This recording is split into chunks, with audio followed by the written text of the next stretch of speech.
que te recebeu na luz. O Cristo obedeceu até a morte, humilhou-se, obedeceu, bom Jesus. Humilhou-se, obedeceu, sereno e forte. Humilhou-se, obedeceu até a cruz. Salve, ó Cristo obediente, salve o amor onipotente, que te entregou a cruz, que te recebeu na luz. Paixão de nosso Senhor Jesus Cristo segundo Mateus. Naquele tempo, um dos 12 discípulos, chamado Judas Iscariotes, foi ter com os sumos sacerdotes e disse: O que me dareis se vos entregar Jesus? Combinaram então 30 moedas de prata. E daí em diante, Judas procurava uma oportunidade para entregar Jesus. No primeiro dia da festa dos ázimos, os discípulos aproximaram-se de Jesus e perguntaram: Onde queres que façamos os preparativos para comer a Páscoa? Jesus respondeu: Ide à cidade, procurai certo homem e dizei-lhe: O mestre manda dizer: O meu tempo está próximo, vou celebrar a Páscoa em tua casa, junto com meus discípulos. Os discípulos fizeram como Jesus mandou e prepararam a Páscoa. Ao cair da tarde, Jesus pôs-se na mesa com os 12 discípulos. Enquanto comiam, Jesus disse: Em verdade eu vos digo, um de vós vai me trair. Eles ficaram muito tristes, e um por um começaram a lhe perguntar: Senhor, será que sou eu? Jesus respondeu: Quem vai me trair é aquele que comigo põe a mão no prato. O Filho do Homem vai morrer, conforme diz a Escritura a respeito dele. Contudo, ai daquele que trair o Filho do Homem, seria melhor que nunca tivesse nascido. Então Judas, o traidor, perguntou: Mestre, serei eu? Jesus lhe respondeu: Tu o dizes. Enquanto comiam, Jesus tomou um pão e, tendo pronunciado a bênção, partiu-o e distribuiu-o aos discípulos e disse: Tomai e comei, isto é o meu corpo. Em seguida tomou um cálice, deu graças e entregou-lhes, dizendo: Bebei deles todos, pois isto é o meu sangue, o sangue da aliança, que é derramado em favor de muitos, para a remissão dos pecados. Eu vos digo, de hoje em diante não bebereis deste fruto da videira, até o dia em que convosco beberei o vinho novo, no reino do meu Pai. Depois de terem cantado salmos, foram para o Monte das Oliveiras. Então Jesus disse aos discípulos: Esta noite vós ficareis decepcionados por minha causa. Pois assim diz a Escritura: Ferirei o pastor, e as ovelhas do rebanho se dispersarão. Mas depois de ressuscitar, eu irei à vossa frente para a Galiléia. Disse Pedro a Jesus: Ainda que todos fiquem decepcionados por tua causa, eu jamais ficarei. Jesus lhe declarou: Em verdade eu te digo que esta noite, antes que o galo cante, tu me negarás 3 vezes. Pedro respondeu: Ainda que eu tenha que morrer contigo, mesmo assim não te negarei. E todos os discípulos disseram a mesma coisa. Então Jesus foi com eles a um lugar chamado Getsêmani e disse: Sentai-vos aqui, enquanto eu vou até ali para rezar. Jesus levou consigo Pedro e os 2 filhos de Zebedeu e começou a ficar triste e angustiado. Então Jesus lhes disse: Minha alma está triste até a morte. Ficai aqui e vigiai comigo. Jesus foi um pouco mais adiante, prostrou-se com o rosto por terra e rezou: Meu Pai, se é possível, afasta-te de mim este cálice. Contudo, não seja feito como eu quero, mas sim como tu queres.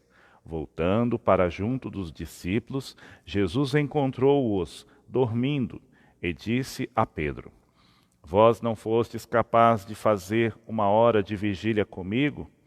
Vigiai e rezai, pois para não cairdes em tentação, pois o espírito está pronto, mas a carne é fraca. Jesus se afastou pela 2ª vez e rezou: Meu Pai, se este cálice não pode passar sem que eu o beba, seja feita a tua vontade. Ele voltou de novo e encontrou os discípulos dormindo, porque seus olhos estavam pesados de sono. Deixando-os, Jesus afastou-se e rezou pela 3ª vez, repetindo as mesmas palavras. Então voltou para junto dos discípulos e disse: Agora podeis dormir e descansar. Eis que chegou a hora em que o Filho do Homem é entregue nas mãos dos pecadores.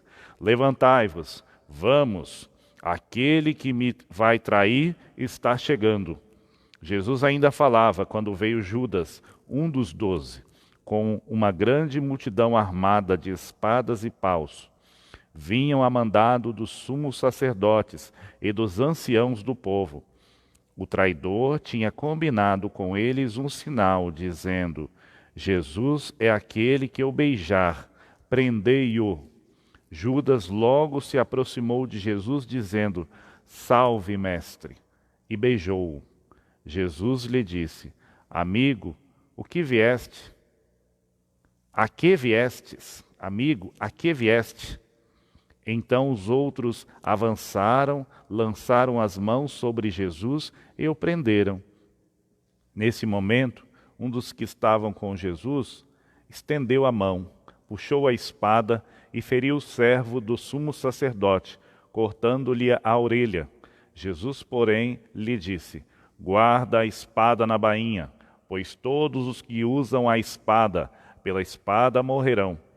Ou pensas que eu não poderia recorrer ao meu Pai, e ele me mandaria logo mais 12 legiões de anjos? Então, como se cumpririam as Escrituras que dizem que isto deve acontecer? E naquela hora, Jesus disse à multidão: Vós viestes com espadas e paus para me prender, como se eu fosse um assaltante. Todos os dias no templo eu me sentava para ensinar, e vós não me prendestes. Porém, tudo isso aconteceu para se cumprir o que os profetas escreveram. Então todos os discípulos, abandonando Jesus, fugiram. Aqueles que prenderam Jesus levaram-no à casa do sumo sacerdote Caifás, onde estavam reunidos os mestres da lei e os anciãos. Pedro seguiu Jesus de longe, até o pátio interno da casa do sumo sacerdote. Entrou e sentou-se com os guardas para ver como terminaria tudo aquilo.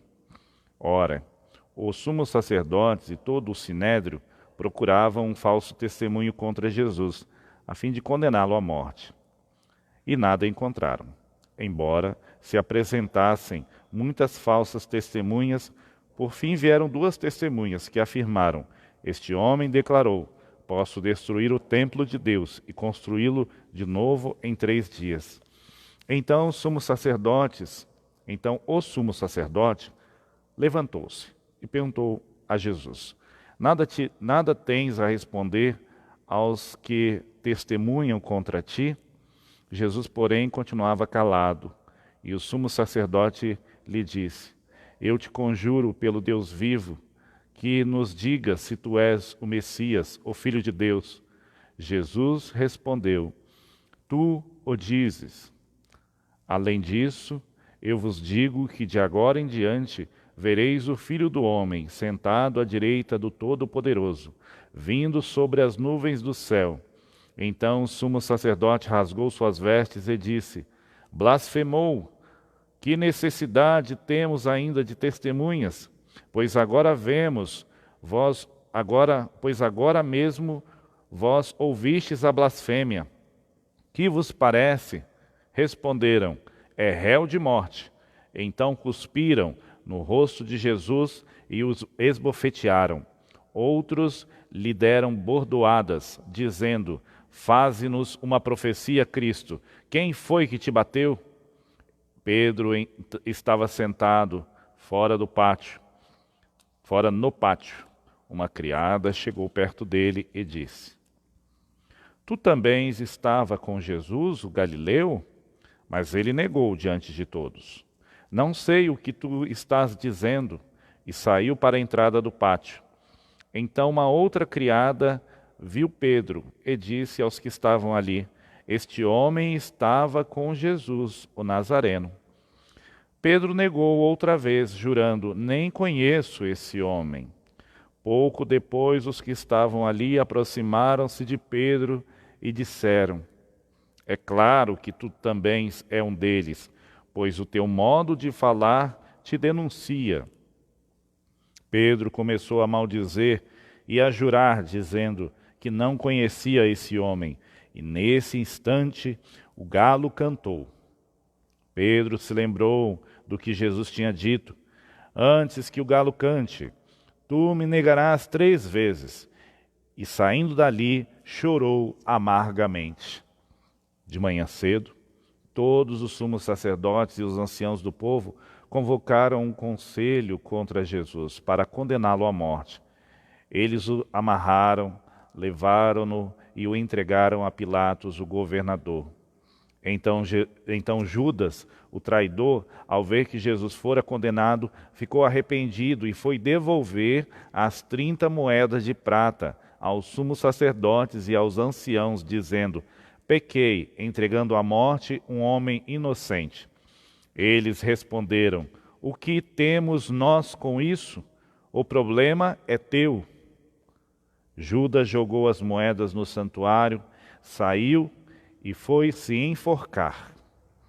Recolhendo as moedas, os sumos sacerdotes disseram: é contra a lei colocá-las no tesouro do templo, porque é preço de sangue. Então discutiram em conselho e compraram com elas o campo do oleiro, para aí fazer o cemitério dos estrangeiros. É por isso que aquele campo até hoje é chamado de campo de sangue. Assim se cumpriu o que tinha dito o profeta Jeremias. Eles pegaram as 30 moedas de prata, preço do precioso, preço com que os filhos de Israel o avaliaram, e os deram em troca do campo do oleiro, conforme o Senhor me ordenou. Jesus foi posto diante do governador, e este o entregou. Tu és o rei dos judeus? Jesus declarou: é como dizes. E nada respondeu, quando foi acusado pelos sumos sacerdotes e anciãos. Então Pilatos perguntou: não estás ouvindo que quanta coisa eles te acusam? Mas Jesus nada respondeu, não respondeu uma só palavra. E o governador ficou muito impressionado. Na festa da Páscoa, o governador costumava soltar o prisioneiro que a multidão quisesse. Naquela ocasião tinha um prisioneiro famoso, chamado Barrabás. Então Pilatos perguntou à multidão reunida: quem vós quereis que eu solte, Barrabás ou Jesus, a quem chamam de Cristo? Pilatos bem sabia que eles haviam entregado Jesus por inveja. Enquanto Pilatos estava sentado no tribunal, sua mulher mandou dizer a ele: não te envolvas com este justo, porque esta noite, em sonho, sofri muito por causa dele. Porém, os sumos sacerdotes e os anciãos convenceram as multidões para que pedissem Barrabás e que fizessem Jesus morrer. O governador tornou a perguntar: qual dos dois quereis que eu solte? Eles gritaram: Barrabás. Pilatos perguntou: que farei com Jesus, que chamam de Cristo? Todos gritaram: seja crucificado. Pilatos falou: mas que mal ele fez? Eles, porém, gritavam com mais força: seja crucificado. Pilatos viu que nada conseguia e que poderia fazer uma revolta. Então mandou trazer água, lavou as mãos diante da multidão e disse: Eu não sou responsável pelo sangue deste homem. Este é um problema vosso. O povo respondeu: Que o sangue dele caia sobre nós e sobre os nossos filhos. Então Pilatos soltou Barrabás, mandou flagelar Jesus e entregou-o para ser crucificado. Em seguida, os soldados de Pilatos levaram Jesus do palácio do governador e reuniram toda a tropa em volta dele. Tiraram sua roupa e o vestiram com um manto vermelho. Depois teceram uma coroa de espinhos e puseram a coroa em sua cabeça e uma vara em sua mão direita. Então se ajoelharam diante de Jesus e zombaram, dizendo: Salve, Rei dos Judeus! Cuspiram nele e, pegando uma vara, bateram na sua cabeça. Depois de zombar dele, tiraram-lhe um manto vermelho e de novo o vestiram com suas próprias roupas. Daí o levaram para crucificar. Quando saíam, encontraram um homem chamado Simão, da cidade de Cirene, e o obrigaram a carregar a cruz de Jesus. E chegaram ao lugar chamado Gólgota, que quer dizer lugar da caveira. Ali deram vinho misturado com fel para Jesus beber. Ele provou, mas não quis beber. Depois de crucificarem, fizeram um sorteio, repartindo entre si as suas vestes, e ficaram ali sentados, montando guarda, acima da cabeça de Jesus. Puseram o motivo de sua condenação: Este é o Rei dos Judeus. Com ele também crucificaram 2 ladrões, um à direita e outro à esquerda de Jesus. As pessoas que passavam por ali o insultavam, balançando a cabeça, dizendo: Tu que ias destruir o templo e construí-lo de novo em 3 dias, salva-te a ti mesmo. Se és filho de Deus, desce da cruz. Do mesmo modo, os sumos sacerdotes, junto com os mestres da lei e os anciãos, também zombavam de Jesus. A outros salvou, a si mesmo não pode salvar. É rei de Israel? Desça agora da cruz e acreditamos nele. Confiou em Deus, que o livre agora, se é que Deus o ama. Já que ele disse: Eu sou o Filho de Deus. Do mesmo modo, também 2 ladrões que foram crucificados com Jesus o insultavam. Desde o meio-dia até as 3 horas da tarde, houve escuridão sobre toda a terra. Pelas 3 horas da tarde, Jesus deu um forte grito: Eli, Eli, lama sabachthani, que quer dizer: meu Deus, por que me abandonastes? Alguns dos que ali estavam, ouvindo-o, disseram: Ele está chamando Elias. E um deles, correndo, pegou uma esponja, ensopou-a em vinagre, colocou-a na ponta de uma vara e lhe deu de beber. Outros, porém, disseram: Deixa, vamos ver se Elias vem salvá-lo. Então Jesus deu outra vez um forte grito e entregou o seu espírito. Nesse momento, adoremos a paixão de Cristo. De joelhos, adoremos a Cristo que entrega-se e morre pela nossa salvação.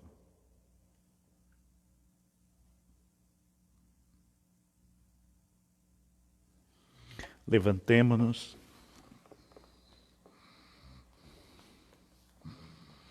E eis que a cortina do santuário rasgou-se de alto a baixo, em 2 partes. A terra tremeu e as pedras se partiram. Os túmulos se abriram e muitos corpos dos santos falecidos ressuscitaram. Saindo dos túmulos depois da ressurreição, apareceram na cidade santa e foram vistos por muitas pessoas. O oficial e os soldados que estavam com ele, guardando Jesus, ao notarem o terremoto e tudo o que havia acontecido, ficaram com muito medo e disseram: Ele era mesmo Filho de Deus. Grande multidão de mulheres estava ali, olhando de longe. Elas haviam acompanhado Jesus desde a Galiléia, prestando-lhe serviços. Entre elas estavam Maria Madalena, Maria, mãe de Tiago e de José, e a mãe dos filhos de Zebedeu. Ao entardecer, veio um homem rico de Arimateia, chamado José, que também se tornara discípulo de Jesus. Ele foi procurar Pilatos e pediu o corpo de Jesus. Então Pilatos mandou que lhe entregassem o corpo. José, tomando o corpo, envolveu-o num lençol limpo e o colocou em um túmulo novo, que havia mandado escavar na rocha. Em seguida, colocou uma grande pedra para fechar a entrada do túmulo e retirou-se. Maria Madalena e outra Maria estavam ali sentadas diante do sepulcro. No dia seguinte, como era o dia depois da preparação para o sábado, os sumos sacerdotes e os fariseus foram ter com Pilatos e disseram: Senhor, nós nos lembramos de que quando este impostor ainda estava vivo, disse: depois de 3 dias eu ressuscitarei. Portanto, manda guardar o sepulcro até o 3º dia, para não acontecer que os discípulos venham roubar o corpo e digam ao povo: ele ressuscitou dos mortos, pois esta última impostura seria pior do que a primeira. Pilatos respondeu: tendes uma guarda, ide e guardai o sepulcro como melhor vos parecer. Então eles foram reforçar a segurança no sepulcro, lacraram a pedra e montaram guarda. Palavra da salvação, glória a vós, Senhor. Meus irmãos e irmãs, hoje, no domingo de Ramos, domingo da Paixão do Senhor, nós, como igreja, estamos em nossos sepulcros, em nossas casas, como que mortos, como que isolados, como que abandonados. Mas quando nós olhamos para a paixão de Cristo, nós vemos que a pedra há de rolar e o Cristo ressuscitará. A morte se transformará em vida. O sofrimento, a dor se transformará em alegria, em ressurreição. Nessa celebração de Ramos, nós proclamamos o reinado de Cristo. Esse reinado que nós somos discípulos, amigos, filhos, irmãos, todos nós somos pertencentes a este reino de Deus. Celebrar o ramo e usar este ramo na procissão ou colocarmos nas portas, nos portões das nossas casas, representa que de fato nós acreditamos na vitória. Nós acreditamos em Jesus como Senhor e Cristo da nossa vida. Nesses dias de sofrimento causado por essa pandemia, sofrimento físico, tantos doentes, sofrimento do luto, da perda de muitas pessoas queridas. Muitas pessoas estão falecendo no mundo inteiro devido a essa pandemia. Os números se multiplicam e nós somos convidados a ficar em casa. E isso causa-nos muita dor, muito sofrimento, prejuízo econômico. Muitas pessoas estão com medo, desesperadas, outras se sentem desalentadas por falta daquilo que é básico para a sua vida. Já viviam antes da pandemia uma situação difícil e isso se agrava com esta situação, mas nós acreditamos que Deus há de nos salvar, que Ele há de apresentar-nos uma resposta. Quando nós olhamos para os passos de Jesus na cruz, para a sua entrada em Jerusalém, nós vemos a força de Deus e a força humana, a humanidade e a divindade que agora se unem e unem as suas forças. Em Cristo nós vemos a força do humano, nós vemos a força do divino, que juntas vencem a morte, vencem o mal. Que nós também possamos nos unir nesse tempo de sofrimento, sermos outros sirineus, outros que ajudam o nosso irmão que cai sob o peso da cruz.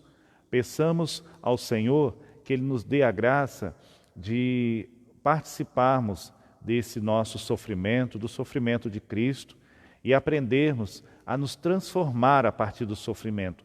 Assim como Cristo se transforma de corpo de morte para o corpo ressuscitado, que nós também passemos por este processo de transformação, que ao entrar nas nossas casas, nos nossos túmulos, nós possamos sair deles pessoas novas, ressuscitadas, que uma nova vida possa se apresentar diante de nós. Nessa celebração, ao contemplarmos a paixão de Cristo, o sofrimento de Jesus, nós olhamos para tantos que sofrem. O sofrimento humano que é colocado diante de nós na paixão de Cristo. O sofrimento humano que não é vontade de Deus. A vontade de Deus não é o sofrimento. O sofrimento, toda a dor que experimentamos é consequência do mal, do pecado. O sofrimento não vem de Deus. Deus não cria o homem e a mulher para sofrer, mas cria-os para a imortalidade, para uma vida harmônica, para uma vida de paraíso. O pecado tira-nos a paz, tira-nos do amor, tira-nos do céu, mas Jesus nos devolve, nos resgata, Ele nos salva. Que hoje, ao olhar para a paixão de Cristo, nós possamos ler mais uma vez a segunda leitura da carta de São Paulo aos Filipenses. Ele, sendo de condição divina, não fez do ser igual a Deus uma usurpação, mas ele esvaziou-se, ele aniquilou-se, rebaixando-se, assumindo a condição humana e a condição de escravo de todos. Por isso Deus o exaltou e lhe deu o nome que está acima de todo nome. E a este nome todo joelho se dobre, para a glória de Deus Pai. Que ao proclamar essa kenosis, esse aniquilamento, esse rebaixamento de Deus, Deus que desce à terra, Deus que morre, que se humilha para mostrar o amor que Ele tem por nós, que nós aprendamos que aquele que é humilhado haverá de ser exaltado. Ele será exaltado, Ele será glorificado. Que nós também creiamos que após a humilhação virá a glorificação. E a glória é a vida em Deus, a ressurreição do Cristo, a vida do homem, a salvação de todos.